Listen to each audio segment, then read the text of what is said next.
Yo everybody, what's going on? This is Keegan from Kman Reviews. If you enjoy this review, make sure you hit that like and the subscribe button, and if you have any opinions at all that you would like to share, make sure to leave them down in the comment section.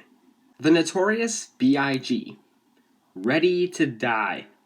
The Notorious B.I.G. Biggie Smalls, Christopher Wallace, American rapper, songwriter, widely regarded as one of the best rappers ever. Known for his signature laid-back vocal delivery juxtaposed with his often grim, yet sometimes braggadocious lyrical content, he was a skillful and distinct MC who was an unfortunate victim of the escalating East Coast-West Coast rap feud occurring in the mid-90s. But I am not here to dive into that whole can of worms. Instead, I'm just here to talk about his debut studio record and the only album released during his lifetime, Ready to Die, released in September 1994. A very tragic title in hindsight. Yet a critical darling upon release, critics praising his storytelling talent and his significant album in the East Coast hip-hop scene. 27 years later, as of recording this, the album has gone 6 times platinum and is often ranked by many as one of the best hip-hop albums, period. How well do all these claims hold up today? At least in my opinion, of course. Let's find out as I review this album track by track. We will start with the singles, with there only being one pre-release, that being Juicy. And I mean, come on, the song is a classic and deserves that status, opening up with a dedication of this album to all the people who said he'd never make it, and then the beat kicks in and everything just falls into place. This instrumental is so satisfying, that drum is impactful with every hit, and that bass line, it keeps the beat very steady and very punchy as Biggie's flow is incredibly tight and immaculate. I shouldn't need to tell you this song is a great song, even at that seemingly crushing 5 minutes. It doesn't overstay its welcome, not a single line or even a single word feels out of place. The verses are very compact, yet detailed, with captivating rhyme schemes as these lyrics portray his success but also his big heart, as he often helps his family and friends and includes them in his achievements. Honestly, probably a masterpiece of a song. Well, aside from that one really awkward line that hasn't aged all that well, not even to Biggie's fault, just future events would kind of ruin that line forever. You know which one it is, I'm not even gonna mention it. But aside from that, again, masterpiece. Now for the rest of the tracks. Opener Intro isn't really a song. In fact, it's a multi-part autobiographical track that highlights Biggie's life, starting out with him being born, and then getting introduced to soul and rap music at a young age. Then there's an argument between Biggie's mom and some unspecified male figure, which painted the path to a violent and criminal lifestyle.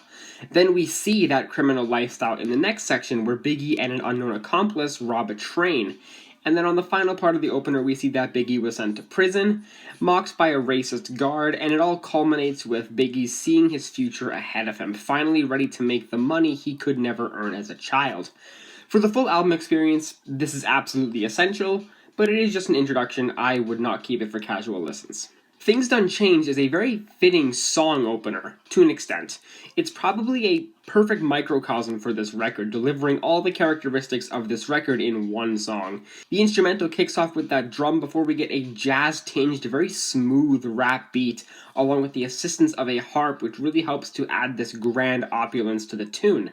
Biggie's vocals are as great as ever here. His swagger is unparalleled, his presence feels impactful, and his storytelling ability is displayed front and center, as he raps about how street life has changed from when he was a young boy to a grown man, comparing and contrasting the fashion and lifestyle transformation of both eras. One minor gripe I do have with this song is that it does feel a tad long. The beat can become a little bit of a drag with just how slow and sophisticated it all is, but honestly, I'd still listen to this one more often than not. Gimme the Loot, an infamous song, and for good reason too. This one kinda slaps. I especially love the pounding, staticky percussion paired with Biggie's performance. There's so much fire and anger here that makes the song so invigorating with each word. However, it's the lyrical content and backstory here that really takes the cake for the song, being this story of Biggie and a younger version of himself committing robberies. Both personalities are distinct and give some pretty violent depictions of the crimes they're scheming. It's kind of a funny concept, and some moments will probably exude a chuckle, but honestly, the song is just so lively and captivating I can't ignore it. Great song. Machine Gun Funk is an alright song. I don't think I could say it's one of the best here at all, but it's certainly not a terrible one. I think the big thing that really hinders this one is the instrumental. It just feels a little bit flat and colorless. I know the original version had a sample in it that was removed due to copyright. Yes, I did search up the original version and had a listen. And my god, that sample really helps the song. That is a much better version, especially on the hook. Without it, again, it does feel a bit stale. The bass is nice and the percussion still has a good thump though. Biggie's the best part of the tune, great flow, great charisma as always, and lyrically the track deals with the transition from a life of crime to a life of rhyme. And Biggie's not about that crime life anymore. Good track. Warning is basically the concept of Gimme the Loot, but done much more seriously. The main theme here is Biggie is playing two characters, himself and this friend of his, with whom he met at a barbershop, and how he's warning Biggie that there's a group of acquaintances out for his head, since he's been blowing up, likely coming to get his riches. The song as a whole is fairly short, one small hook and two verses with a skit at the end about how those guys ended up getting foiled and shot.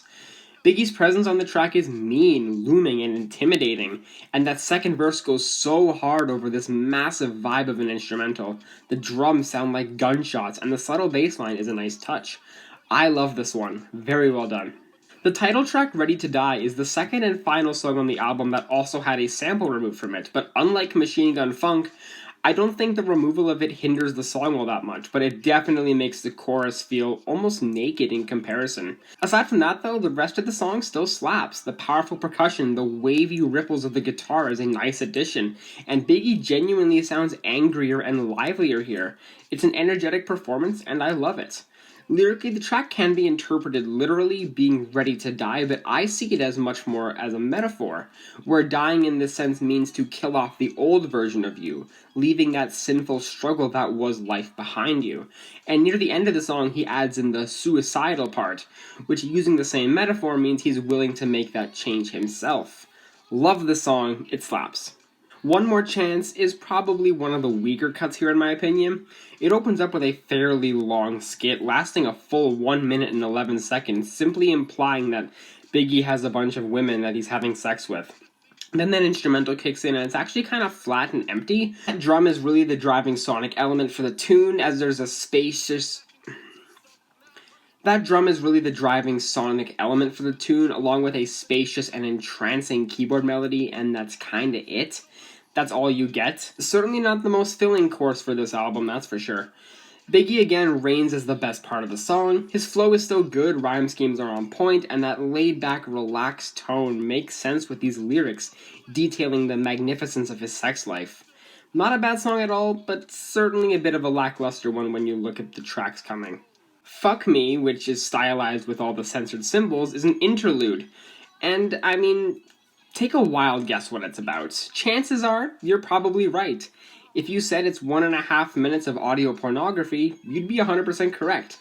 Apparently, Puff Daddy said this wasn't simulated, so I mean, props to Biggie for having this on the record. That's asserting dominance if I've ever heard it. The What, featuring Wu-Tang's own Method Man, the only feature on this record, and certainly well utilized because, damn! This song goes so damn hard. Very vintage instrumental on this one. The staticky crackles sounding like the sputtering of a campfire. The wavy synths are very hypnotic, and I love the pounds of the drum. The chorus doesn't seem all that necessary on first listen, but I eventually grew to love how chantable it is. Then we get to the MCs, and wow, they kill it. Method has so much flavor and charisma in his delivery. Pure flames on that feature.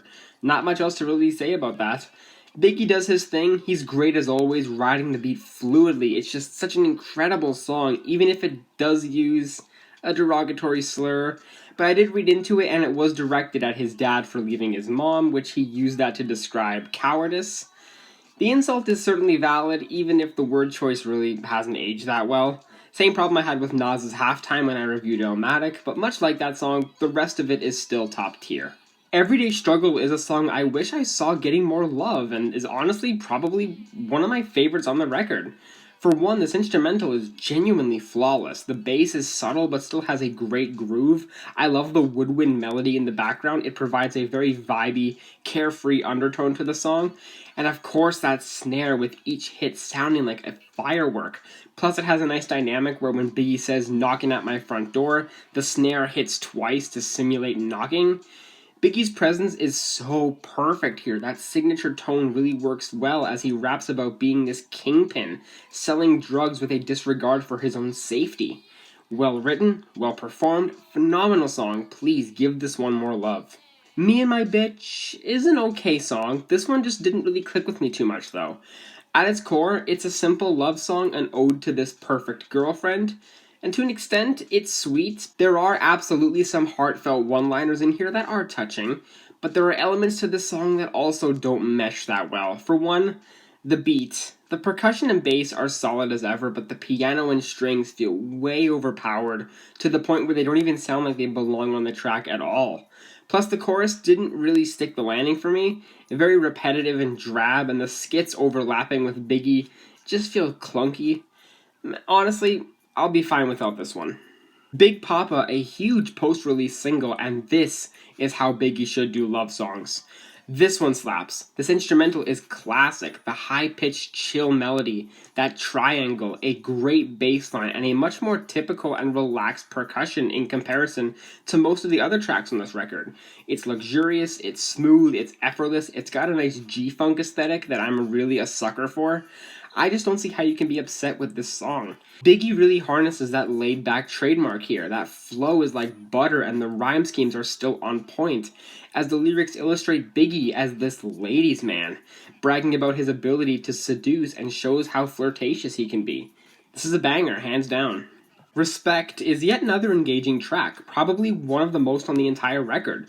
This beat is so grimy and dirty with the chunky ripping bass and a slow march that is the percussion. But that's just one half of the song. The performances are all great. The chorus is performed by notable singer Diana King, and I love her intense yet melodious chorus. And it perfectly transitions into Biggie's verses, adopting this intimidation again after two more peaceful songs prior. I don't care too much for the outro, obviously. It's 1 minute long, plus it's the exact same scenario as the interlude. Again, the balls on this man for having to do that, as apparently it wasn't staged as well. Lyrically, the track is kind of like an autobiography, running down his life story, even dedicating one entire verse to his birth alone. Great track. Friend of Mine is quite the song, I'll say that. It does have a bit of a misogynistic message, blatantly describing why Biggie often is so disrespectful towards women, how he got his heart broken a few times, and deciding to develop this principle of only using women for sex. And I know most rappers do that, but at least they mention it just a few times in a song. Biggie decided to dedicate an entire track to just the topic, which seems a little bit excessive. Aside from that, though, this beat is kind of great. There's a sporadic synth melody sliding through the headphones, and some nice plunky percussion as Biggie seems to be very passionately rapping about the aforementioned theme. It's not a terrible song. I think the beat is infectious and the chorus is a nice jam, but I can definitely see the message being a turnoff nowadays. Unbelievable is probably the most generic and basic track on the record, and as a result, it kind of comes off as a bit forgettable. It's not a bad song at all, but look at the stuff that's come prior. It kind of falls short in my opinion. Regardless, the beat is still nice, the record scratching is a nice touch, the percussion is satisfying, and the plunky, deeper synth melody is nice. Biggie's flow is as immaculate as always, the rhymes are great, and he rides the slower beat well. The chorus brings things to a bit of a halt, unfortunately, and I don't think the track ever reaches great heights. Lyrically, the song is very braggadocious, flaunting his status in the game. Not terrible, still a good song, but this one doesn't resonate with me as much as others did. Suicidal Thoughts, the closer of the standard version, and my god, this is a moving closer, both in terms of chronology and just a poignant statement. I completely adore how this song is structured, opening with Puff Daddy receiving a call from Biggie late at night, where Biggie outlines all his depressed thoughts in one long, yet concise verse, slowly getting more and more manic as it progresses and ending with a self-inflicted gunshot and a heartbeat slowing down until the song fades out. Chronologically, it both makes sense, but it's also extremely sad, as this gunshot was meant to be a transition into his sophomore album, Life After Death, but also how Biggie was killed in a drive-by shooting. The beat is fittingly monotone, the percussion is flat, but it all helps to accentuate the performance and the lyrics, and it does a magnificent job at that. Really good song. Now we get to the remastered bonus edition tracks. Who Shot Ya is pretty alright. Biggie stole the show for this one for me. His voice is especially deep here. It's kind of surprising how low he goes, but yet retaining this confident demeanor as his flows and rhymes are once again incredible. The beat also has a nice eeriness to it. The high-pitched piano paired with the dense bass and the grimy drums. It's all got a good vibe to it. I'm not too big on all the interludes though. I think it kills a lot of the momentum the song could have had, especially with a majority of the song being those interludes. There's no real hook, and the outro goes on for 2 out of the nearly 5.5 minutes. Way too long to sit through in my opinion. Lyrically, it's just how people shouldn't mess with Biggie, and if they do, he'll kill him as portrayed in the interludes. Not a bad song. I do think it could have been trimmed a little bit though. And finally, the closer, Just Playing parentheses Dreams, is an undeniable banger. It comes out swinging right away with that guitar riff and another round of dense percussion. That instrumental is ear candy incarnate, as Biggie's flow, I mean, how many times do I have to repeat myself? It's great. And in my opinion, the most consistent part of Biggie's music. Both his flows and rhyme schemes are an easy S tier. The track is a perfect length too, a little under 3 minutes. I don't think I'd love this one as much if it were a full 4, maybe 5 minutes, as that beat probably would have gotten a bit stale pretty fast. Lyrically, the track deals with these idealistic sexual fantasies Biggie would like to have with these R&B singers. Banger song. Overall, yeah, this is a goddamn classic. I cannot deny this album that status. Biggie was one of the most skilled MCs in history. Phenomenal presence on the mic, great rhyme schemes, catchy flows, and several different topics on this record performed with microscopic precision, and a mastery in storytelling. This album is captivating all the way throughout. Each song has a unique and memorable presence in the track list, and while I personally don't think it was a perfect record, I think there were a few missteps just to my taste. The skits felt a bit long and unnecessary, and some of the beats weren't quite it, but I have no trouble accepting this to be one of the greatest rap albums ever. I'm feeling a very, very strong 9 out of 10 on this album. Well guys, hope you enjoyed that review. Thank you all so much for watching, and I will see you in the next one. Peace.